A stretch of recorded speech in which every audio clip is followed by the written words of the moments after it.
Jau girdžiu, kaip groja pjūklai. Tik įdomu, kurioj pusėje jisai darbuojasi. Nes iš abiejų pusių girdėsi. Gal kaimynai. Matau, jau su ausinėm. Jau su ausinėm dirba.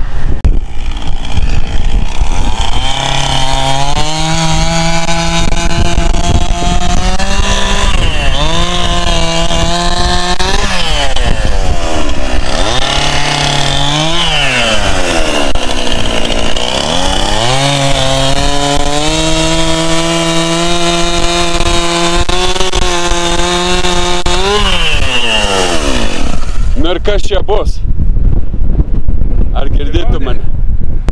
Nu, kelionė. Šiaip tai būtų aiškiau, kai bus jau paruoštas. Dabar dar tokia visa apmąstymuose. Aš paskui tave žygiuosi tada. Gerai. Opa, pabėgo kepurė. Ką? Šaurė. Aha.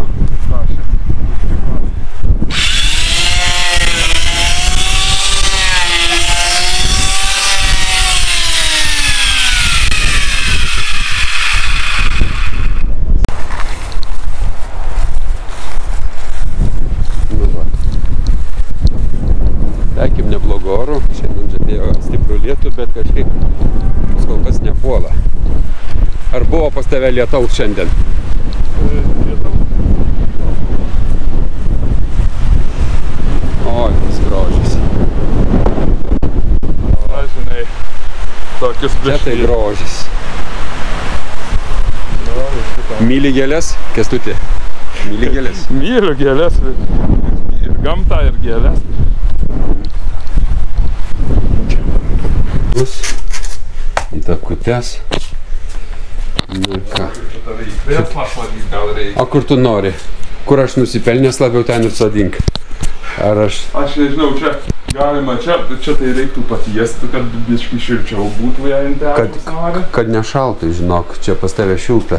Ne, pats Pečius, žinai, sako, vasarą molis, o žiemą brolis.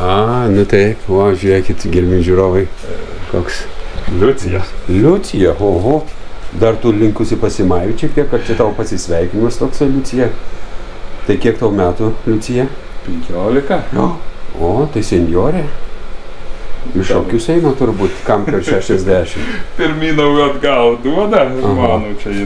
Supratau. Tuoj lauškais aš tau. Gerai, ačiū. Štai kokie gražūs kūriniai. Labai yra kęstutiška. Kęsto stilių gali iškart atpažinti. Ovalumai, žmonės, nuogumai, atvirumai. Nevengia medžio drožėjas šitų dalykų. Tiks, oi, labai gerai. Jinai labai sveika. Gurometis labai gerai. Va. Tai Kęstutis dar ir pagroja kartais, kaip suprantu. Žinok, ne, draugai. Draugams čia skirta, ar ne? Draugai, aš tą čia Leono gitara iš tikro, aš galvoju... Leono Žukausko? Aha. Galvoju, pradėsiu mokysiuosi, nes kažkada tai kelias dainas mokėjau vaikystėje.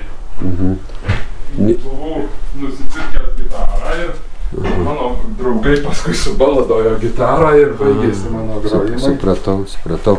Tai kur sodinsi? Kur sėdamės tada? Kur tau patogiau, ar gal nori ant krėslo, paimsiu krėslą ir užstalą. Gerai. Žinai, pats skubu truputėlį ir vėl galvoju nusikels, nes jau norėjau prieš miesto šventes užfiksuoti, bet galvoju, tegul džiaugiasi dabar tomis pergalėmis, premijomis, galvoju, netrukdysiu aš jo labai. Ir ačiū labai, kad priėmei į gražius šiltus namus, į svečius. Pas tave tikrai malonu būti, jau keltą kartų turbūt lankausi pas tave. kiek pamenu. Nu, visų pirma, Kęstuti, nedaug žodžiaujant. Koks jausmas būti įvertintam Alytaus miesto kultūros premija? Nu, tai aišku malonu, kiekvienas iki, kai įvertina visada, mes dėl to ir aišku atrodytų, kad gyvenam tik patys dėl savęs, kad, nu, vienodai būtų, kaip žmonės reaguos į tai, bet iš kitos pusės tai labai, labai smagu ir kad žmonės pastebėjo, kurie mane nominavo tam visam reikalui ir vėlgi, kad skyrė tą premiją, labai, labai smagu. Paprasti žmonės, Faustu, ką darysi su premija? Čia naujas knygas leisi, nes žinau, kad debiutavai ne per seniausiai kaip poetas. Nu taip, na, aišku, kažkokį 100 pasakyti galima ir knygai, bet yra svarbesnių tokių dalykų, dar čia ir su vaikučiais biškį kažką gal sugalvosim. Ir dirbtuvės mano nebaigtos dar, tai kaip sykis galima panaudoti dalį kažką, tai lentų nupirkti ar panašiai. Nu ir kažką meniško irgi, tai gal, kaip sakai, gal ir knygai kokiai bus indėliukas kažkoks. Visas tas tavo gyvenimo indėlis kaip medžio drožėjo, prieš kiek metų prasidėjo, kada tu susidomėjai apskritai šiuo amatu? Pati pradžia tai buvo vaikystėje visai, kai buvau, aš net dabar neatsimenu kiek metų, mano dėdulis visada tai šukinė, tai druskinė, išdrožinėta, tai ranšluostinė kokia. O paskui pas dėdę vėlgi gyvenom, kur pas dėdę vasarodavom mes pas močiutę, kur dėdė užsiimdavo medžio darbais. Jis laisvalaikiu buvo pasidaręs staklės, apdirbinėdavo, tai tas kvapas medžio, viskas. Jau vaikystėj įsigėrė į tavo sielą. Nu, tai aš va ten kažkaip ir buvau pradėjęs biškiuką ten iš gontų tokių, kur nuo stogo numeta. Nu, stogas anksčiau būdavo dengti, tai numetė ir tą paskui paėmęs tas lentutės. Aš drožinėjau velniukus, žmogeliukus, brolis. Tai kiek tau maždaug galėjo būti metų tokiems bandymams? Nu, kokie 10 gal ar 11 metų buvo panašiai kažkur tai. Tai tu pats augai pas dėdulį kaime ar vasarodavo? Vasarodavo, mus nuveždavo, čia mama su tėveliu drūčiai užsiėmė ir nuveždavo vasarą. Kuriam krašte tu gimęs pats konkrečiai? Gimęs tai Alytuje, o dėduliai gyveno kokiam kaime? Čia Rudamina, kur netoli Rudaminos, o kitas tai čia Useirijų biškį pavažiavus. Dzūkeliai visi, jotvingi. O ir Rudaminos kapinėse ten nemažai pažįstamų ilsisi. Tenka dažnai ten. Iš mamytės pusės visi ten palaidoti. Jau giminaičiai iš mamytės pusės, kur. Na ir žygiuojant per tuos metus ir turbūt, kai pradėjai mokytis ir mokyklų ir panašiai, yra tokie kaip darbų pamokos. Tai tau turbūt šitą pamoką labiausiai patiko kaip moksleiviui? Ne, man dailė labiausiai patiko. Piešimas, dailė. Aš norėjau būti dailininku, iš tikrųjų ne tapytojo, ne skulptorium. Va. Nes aš tuo momentu ten ir buvo užsimetėtas visas paskui daug metų. Kažkada tai galvoju, vienais man panešė, paprašiau peiliukų. Ir jau paskui pradėjau vėliau, ten buvo 99 metai gal. Tai, o kuri mokykla buvo, kurioje tu mokysi? Aš mokiausi Venciūnų 8 metai buvo. Ir čia kaime netoliese mokiausi. Tai mokyklėliai, žinau aš ją. Teko būti, jauki mokyklėlė, pusiau medinė. Taip, jinai tik naujai kur Damūryta, tai ten jau vėliau, jau kai aš nesimokiau Damūrinta buvo. Buvo bendrai priestatėlis kažkiek, bet paskui jau Damūrino jas daugiau. Baigęs mokyklą, kur žygiavai toliau? Kranistų mokytis nuvažiavau. Kranistų, kurioje profesinė mokykla? Buvo ir 19, ir 79, ir čia Marijampolė, kapsukas dar buvo. Kapsukas, šit kaip. Tai tau dėl ko pasirinkai tokią profesiją? Kai žinai, kaime, kai mokiausi, sakau, į kur nori stoti į dailę. Sako, atneš piešinių parodyti. O mano konkursuose kažkur patekdavo tie piešiniai ir man jų negražindavo. Iš nelabai kažką turėjau parodyti. Sako, neįstosi. Matomai ir priklausė nuo tuo laikotarpiu. Paskui sakau, tai tada girininko nori būti. Girininkų konkursas didelis neįstosi. Tai galvoju, ką susapnuosi, tuo ir įstosi. Susapnau, vairuoju mašiną, galvoju, tai mašina. Bet tai iki stojimų turėjai pagreitinti sapnus, vis tiek neaišku, kada galėjai tai labai greitai po metų susapnuoti. Ne, aš labai greitai susapnavau, kad vairuoju mašiną ir galvoju, tai jei mašina, tai kad bent naudinga, galvoju, kas čia galima. Tai vien važinėti pirmyn atgal reikia, kad kažką tai dar papildomai. Tai kranas, paskui sako, kranas gerai, perspektyvi specialybė. Ir baigiai? Baigiau. Na ir pabaigęs, kur keliavai toliau? Tai į armiją dar pradėjau, biškį kranu nedirbau, bet į armiją. Iš armijos grįžau. Tada ir šunis dresyravau, ir bare dirbau, ir apsauginiu, ko aš ten tik nedirbau. Tiesiog vertėsi, kaip išgyventi turbūt irgi, ne? Ir kažkaip tai visokių tų darbų buvo. Taip, gal paskui kažkuriuo metu ten mėsos kombinate, bet dirbdamas vis sargavau mėsos kombinate. Žiūriu kulbių krūvą ir vis tokios jos gražios beržinės, alksninės išpraeidamas. Knietėjo, vieną sykį neiškenčiau, atsinešiau kirvuką, pradėjau šaukštas drožinėti. Ir užsikabinau šaukštai, kaukės, mažos skulptūrėlės, pradėjau namo neštis paskui į butą. Ir nuo to prasidėjo.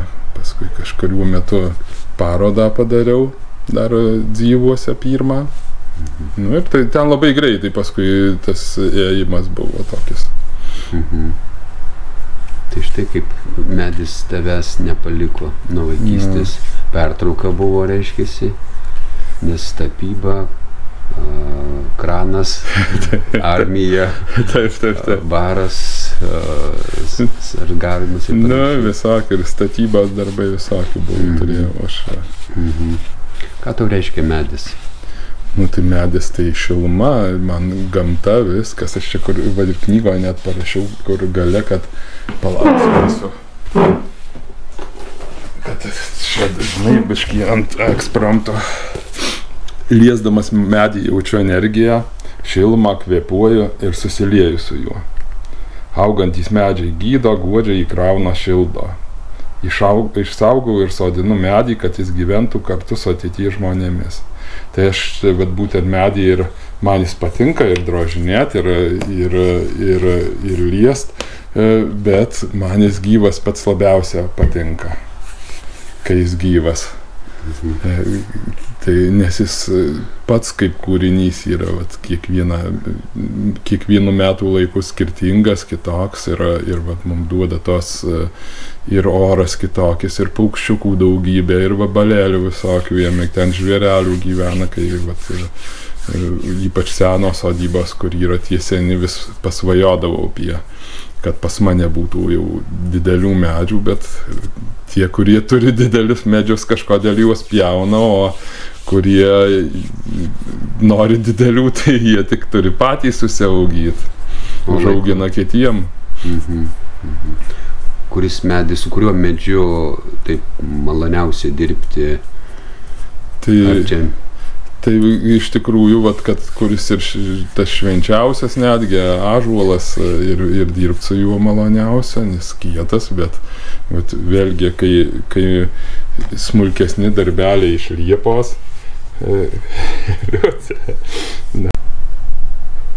Esi surengęs ne vieną medžio drožybos plenerų, taip? Vadinam simpozimais, nes užsienio, kada visur užsienį, tai dažniausiai simpozimai. Pas mus tai plenerai, taip iš tikro taip ir yra, bet čia suvažiuoja žmonės, kažkada tai, jeigu iš tikrųjų, tai daktarai simpoziumus rengia. Jie ten suvažiuodavo, pagerdavo, kažką pasidalydavo informaciją. Nu, čia gaunasi, aš nežinau, kodėl užsieniečiai taip vadina simpoziumą, nu ir kad jiem aiškiau būtų, kad nereiktų aiškyti simpoziumo ir aš pavadinęs čia, kur vyksta. Kiek jau kartų surinkta? Tai Alytuje 6 kartus, o šiaip tai dar buvo tokių vienas kitas ir kitur biški tie plenerai buvę. Tarptautinis jau skaitosi pas tave. Taip.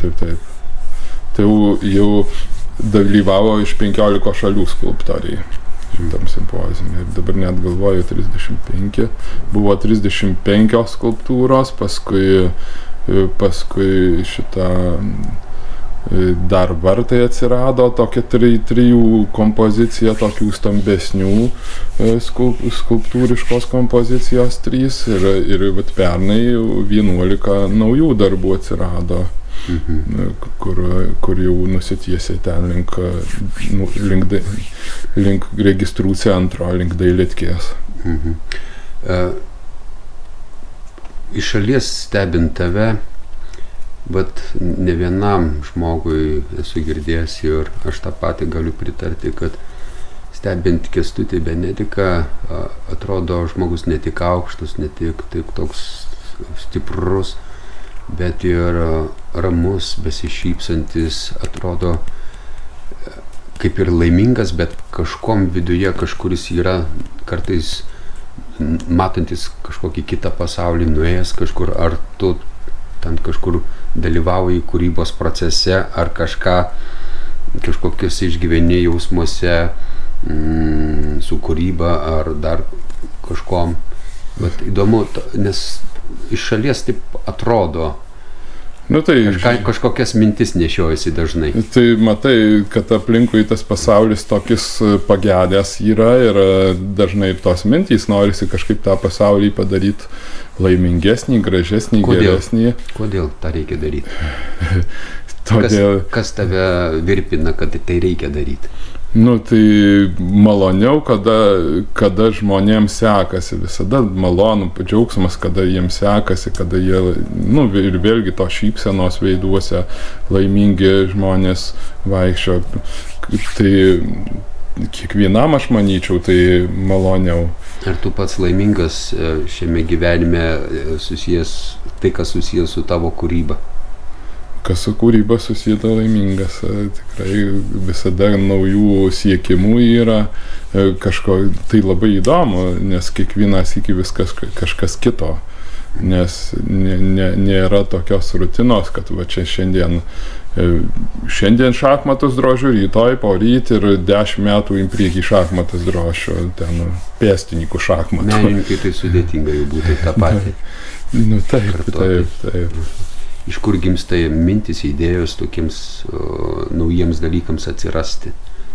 Į dangų žiūriu į debesis, tada atsiranda kokia moteris. Žiūrint į moterį atsiranda kažkoks abstraktus dalykas, saulė ar panašiai kažkas. Nu, visai nesusieta, kitą sykį atrodo nesusietas dalykas, iš jo įkvepia visai kitam dalykui, kitam kūrinukui. Kaip tu apibūdintum Kęstutį Benediką, mielas Kęstutį? Nu, man sudėtinga, žinai, gal kiekvienas žmonės iš pašalies labiau jam apibūdinti, netgi, nu, man sudėtinga mane patį būtų apibūdinti. Ar pats save stebi, analizuoji? Būna ir pasišneku su savim. Sakau, Kęstutį, kągi tu čia dabar nesąmonės galvoji kokias.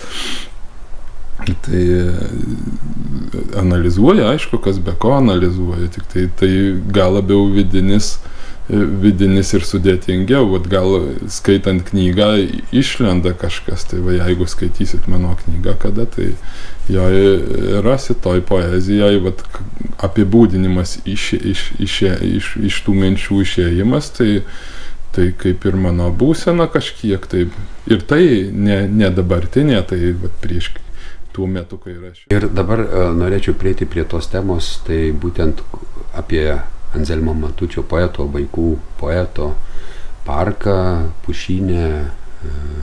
Ir pravažiuojantis, praeinantis žmonės gali pasidžiaugti įvairiomis skulptūromis, surišta su poezijos temomis, simboliais, tai ką yra aprašęs poetas.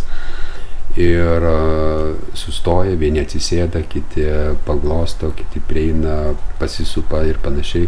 Žodžiu, tos skulptūros, matau, įgavo ir praktiškumą, ne tik kad žiūrėti, bet ir galima naudotis. Apskritai, ta idėja Anzelmo Matučio parkui atsirasti, iš kur gimė? Kodėl jo reikėjo, kodėl reikia Alytui? Kažkuriuo metu Matučio muziejų norėjo parduoti, paprasčiausiai giminaičiai norėjo parduoti, pasiūlė savivaldybei. Tada kažkaip jie lyg ir net ir atsisakė ir paskui rinko parašus dėl to Matučio muziejaus, kad jis išliktų, kad jį visgi savivaldybė nupirktų, ir man teko padėti parašą ir aš galvoju, aš nebuvau kažkaip Matučio muziejui ir tada nuėjau į Matučio muziejų, pasižiūrėjau, kad jis tokius, kaip muziejus memorialinis visada nėra taip labai įdomu, ten pasižiūri knygos, kažkaip noras kilo, kad vaikučiams atėjus būtų įdomu, kažkas atsirastų, kokių skulptūrų, ant ko jie, kol tėveliai vaikščioja, žiūrinėja, kas netaip įdomu. Ten knygas, aišku, ten yra įdomu, Matučio muziejų ir Matučio trofėjų visokių yra antrame aukšte ten nuėjus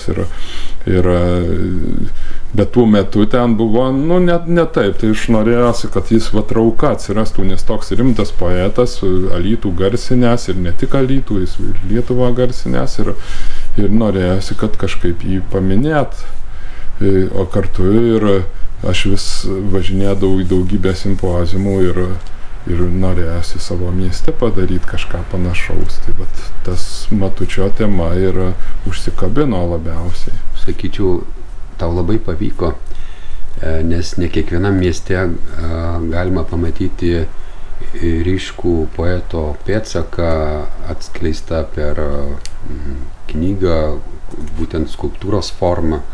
Tai tikrai šauni labai idėja.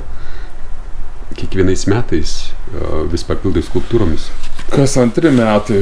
Tas pirmas tas simpoziumas, kai buvo, kažkaip aš negalvojau tiek daug daryti, daug kartų galvojau, vienkartinis toks bus, Matučio kieme ten pastatysim skulptūrų, bet kultūros paveldas tada užsikabino, kad negalima ten statyti. Ir jos kažkaip tai išėjo į išorę, tos skulptūros, ten šalimais pastatėm. Ir tai gal ir buvo paskata, nes pažiūrėjau, kad tas šalimais tokia erdvė, kuri ten apleista, ten šabakštynai visokie, tokius netgi, kaip žmonės sako, baisoka, kada ir praeit būdavo pro ten, nes, kada apleistos vietos dažnai taip.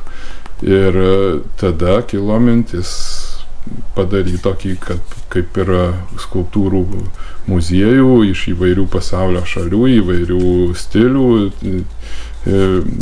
aišku, su medžiu daugiausia susijęta, kad tai nenutoltų nuo gamtos per daug.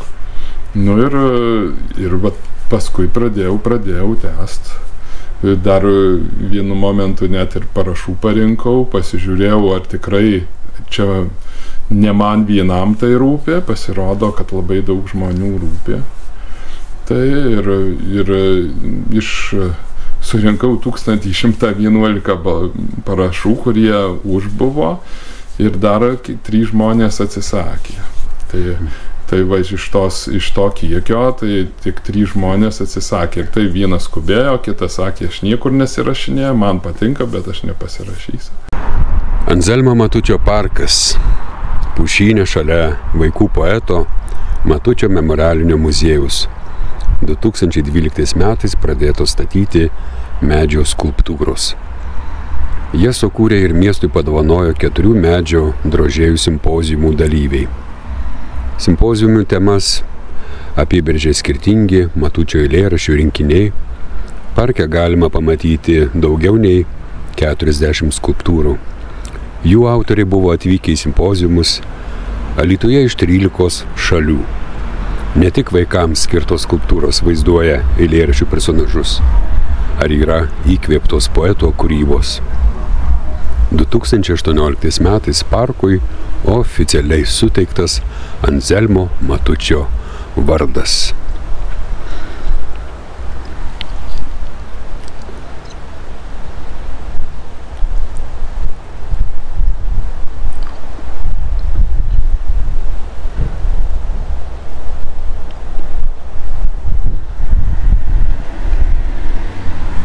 Pat kaip malonu iš tikrųjų, kad tai pasklinda ir paskui po kitas šalis ir jie, tai įspūdis atsiminimas ir jiems lieka. Galima sakyti, kad tu esi kultūros ambasadorius tarptautiniu mastu nuo Alytaus. Gal ir, nes aš visur iš tikrųjų Alytų visur pažymiu, kad pameniu, kad iš Alytaus ir nuvažiavus, kur bevažiuotum, aš visada taikausi nusipirkti kokį ženkliuką Alytaus, ar maikutę, ar kokį dovanų kažką susijęta su Alytum nuvežti užsieniečiam. Kokia medžio daugiausiai skulptūros yra parke? Tai parke tai visos ąžuolinės. Visos iš ąžuolo. Nes kitas medis nelabai jisai, nelabai ilgaamžiškas, va kaip ir uosis kokis, ar ten jis sudūla greičiau. Ąžuolas net ir nedažytas jis palaiko kažkiek, o jeigu dažant, perdažant, tai jis gal ilgai išbūt gali. Tai ką, mielas Kęstuti, į pabaigą aš norėčiau išgirsti tavo skaitomas eilės. Aš paskaitysiu naujesnius, nes buvau šitam. Tai ta prasme, žiūrėk, čia 2 knygos, tai tu 2. Ne, tai čia viena knyga. Viena, o čia mano, čia dar yra. Aš turiu čia naujai užsirašęs, naujai atsirado. Paskaitysiu, jei nieko prieš. Prašau. Tai man, žinai, dabar buvo Justino Marcinkevičiaus, buvau plenere. Ir kažkaip aš dar labiau įsigilinau, visada jo ta kūryba tokia buvo, prie dūšios. Ir kiek žmogus iš tikro dėl Lietuvos padaręs, kiek jis ją, žmonių sielas iš vidaus, dūšią tą išlaikęs ir pakėlęs, tai man labai svarbu. Ir aš papuoliau jo plenerę, čia Prienuose toks Algimantas Sakalauskas organizavo, pakvietė, labai džiaugiuosi, smagi kompanija buvo. Taip pat jame irgi sako, parašyk, Algimantas, parašyk Justinui Marcinkevičiui eilėraštį. Ir aš sakau, kai įkvėpimas ateis, sakau, gal iš karto ne, bet aš tik pradėjau kalt, paskui paukšt Justiną švytinčiam dangaus fone. Ir Justinas švyti iš praeities mums ateitį nuspėjęs, klajodamas tarybinių laikų sapne, dėl Lietuvos daug ašarų praliejęs. Dabar gyvena mūsų širdyse, mums Lietuvą eilėraščiai sudėjęs. Nuostabu. Oho. Paprastai, nepaprastai. Kaip Justinas. Tų žodžio meistras irgi. Dėkui. Dar vieną paskaitysiu, kuris čia buvo Lenkijoje, paskutinis buvo simpoziumas toks. Ir ten toks gimė darbas, kuris su paukščiais susijęta ten buvo. Paukščiu pakilsiu, paukštis nusileis į mano kūną su žvaigždžių spindėjimu. Tada keliausiu žemiškais keliais, ieškosiu dieviškumo tarp tikėjimų.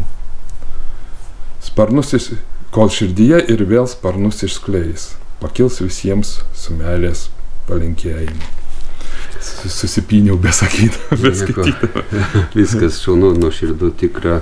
Tai ką, greitų metų turbūt 26 metais antra knyga? Čia, žinok, yra. Gimti. Yra čia tų eilėraščių, ar 3 knygom užtektų. Nes čia, va tokia, kur knyga yra, tai 1 metų laiko eilėraščiai jai. Kęstuti, dabar pabūkit jūsų žurnalistu. Gerai. Aš atsirinksiu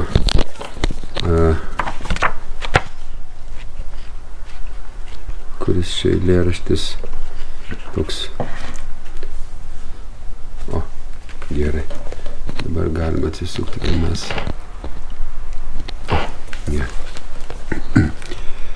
Kęstutis Benedikas yra išleidęs nuostabią poezijos knygą Obelis žiede, matau akis. Šiaip Dostojevskis rašytojas irgi rytais atsikeldavo 4 valandą ryto ir jau prie jo namų, kaip už tavo langų, pilna studentų sėdėdavo. Sankt Peterburgo. Jisai pradėdavo nuo Biblijos ir nežiūrėdamas atsiversdavo, pasižiūrėdavo, kas parašyta, pirmas eilutes ir maždaug nujausdavo, kokia tai gali būti diena. Jei apie Bibliją ir atsivertė. Kristus. Nieko savo. Aš jį kaliau prie kryžiaus, kaliau kitaip. Medinis buvo jis, kad tie, kur atvažiavę iš Paryžiaus, nulenktų galvą prieš manas mintis. O iš tiesų svarbiausias jis, bet šį kart be kančios. Užkopęs į Golgotos kalną, ieškodamas tiesos. Jis pats yra tiesa. Tai Robertai. Nuostabu. Ačiū tau labai už knygą. Tikrai turėsiu ką paskaityti ir linkiu tau toliau puošti Lietuvą savo talentų, tai ką tau atnešė gamta. Dėkui, Robertai. Iki kitų video reportažų. Su jumis buvo Robertas Šarknickas ir medžio drožėjas Kęstutis Benedikas, Dzūkija.